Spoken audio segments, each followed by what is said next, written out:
Hello students, आज हम कक्षा 8वीं के गणित में देखेंगे। हम पहला लेसन पढ़ रहे थे परिमेय और अपरिमेय संख्या। प्रश्न संग्रह, उसमें हम लोग परिमेय संख्याओं का दशमलव रूप देखे थे। हम लोग प्रश्न संग्रह 1.3 के सवाल हल कर रहे थे, जिसमें हम लोग पिछले वीडियो में पहला, दूसरा और तीसरा सवाल हल कर चुके हैं। आज हम लोग प्रश्न संग्रह 1.3 का चौथा और पाँचवा सवाल हल करेंगे। तो ये हमारा चौथा और पाँचवा सवाल है।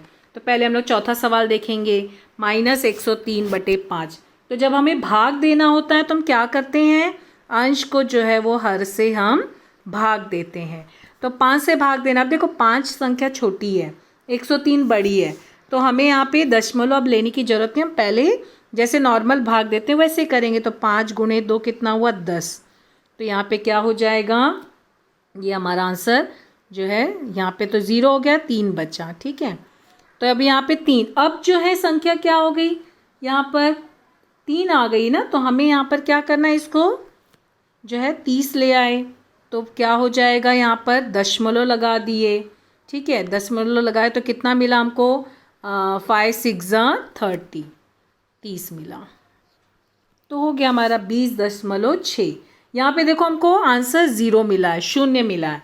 तो हमारा आंसर डायरेक्ट क्या आएगा, 20.6। कोई ज़रूरी नहीं है कि हमेशा हमको बार मिले। परिमेय संख्या की परिभाषा में सिखाई हूँ ना तुम लोगों को, या तो दशमलव की मतलब पूरा भाग जाता है, शेषफल 0 आता है, या फिर दशमलव की बाद की संख्या का पुनरावर्तन होता है, बार बार वो रिपीट होता है। पुनरावर्तन जब होता है तो हम बार लगाते हैं। इस तरह से हमारे चौथा सवाल हल हुआ। लेकिन ध्यान देना, यहाँ आंसर ये माइनस है तो हमारा आंसर भी माइनस में आएगा, -20.6 होगा।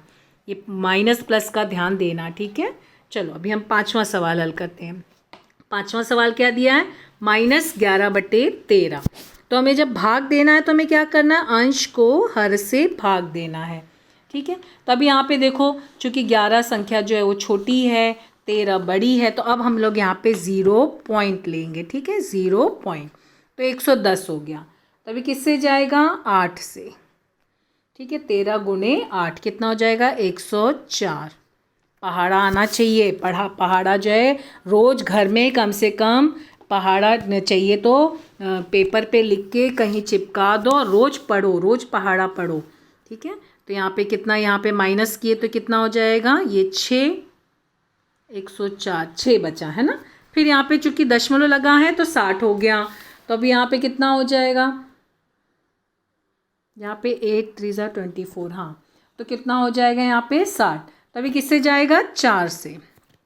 13 4 कितना हो जाएगा, 42, 42 ना। तो 4 3 52, 52, तो माइनस हो गया। 10 में से 2 गया, 8। तभी कितना बचा, 80 आ गया। क्योंकि दशमलव लगा है ना तो हम पॉइंट 0 लगाते चले जाएंगे। तो कितना हो जाएगा, 6 से।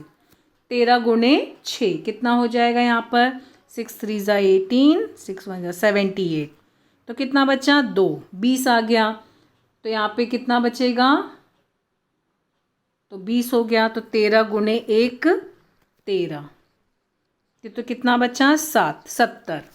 तो यहाँ पे आ गया 70। ठीक है, तो अभी किससे जाएगा, यहाँ पर 5 से।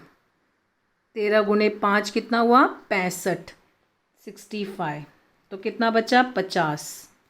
ठीक है, 50 आया, तो यानी कितना हो जाएगा, 13 × 3, तो 3 3 9 और 3 1 3, 39। क्योंकि हमको जो संख्या है ना उसके बराबर या उससे छोटी चाहिए। तो बराबर तो मिल नहीं रहा, तो हम छोटी संख्या ले रहे हैं ना। तो 10 में से 9 गया 1, और 4 में से 3 गया 1, 110। देखो अभी यहाँ पे फिर से यही संख्या देखो रिपीट हो रही है ना, सेम चीज़ रिपीट होगा। यानी कि हमें क्या करना है, यहीं पे स्टॉप हो जाएगा। तो हमारा आंसर क्या आएगा, यहाँ पे 0.846153। अब ये पूरी संख्या रिपीट हो रही है ना, तो ये आंसर होगा। किसका हम कर रहे हैं सवाल हल, पाँचवें का। ठीक है, तो इस तरह से ये पाँचवा का सवाल हल होगा, भाग देना और आंसर लिखते समय। लेकिन ध्यान देना, अभी माइनस में है ना, भाग माइनस में है, तो यहाँ पे हमारा आंसर भी माइनस होगा, -0.846153, और ये पर बार। ठीक है, तो इस तरह से ये हमारा प्रश्न संग्रह 1.3 के सारे सवाल कंप्लीट होते हैं। बाकी का वीडियो हम लोग अगले इसमें देखेंगे, बाकी का टॉपिक। Thank you.